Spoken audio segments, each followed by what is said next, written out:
Mainland customs authorities have announced the dropping of the health declaration QR code, commonly called the Black Code, for cross-boundary travelers starting tomorrow. The measure has been in place since 2020 amid the COVID pandemic.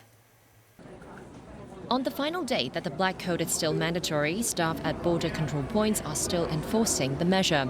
At the Lowell border crossing, travellers waited to have their QR code scanned.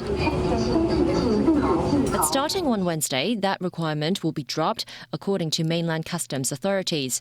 However, if travellers display symptoms such as a fever, coughing, breathing difficulties and vomiting, or have already been diagnosed with infectious diseases, they should make a declaration voluntarily.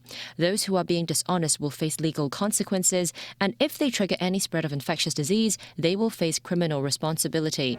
The announcement is well received by cross-border travellers.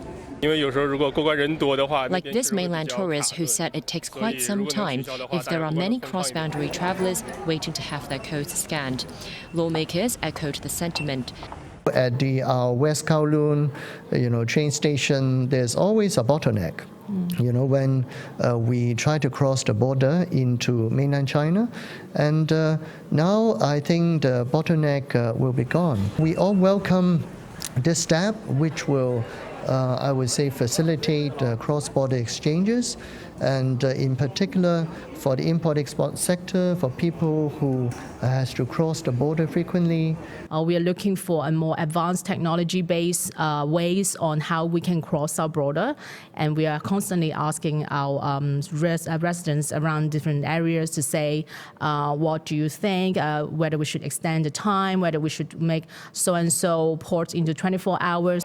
As the Black Code comes to an end, many people rush to the China Travel Service office in Sheung to renew their home return permits.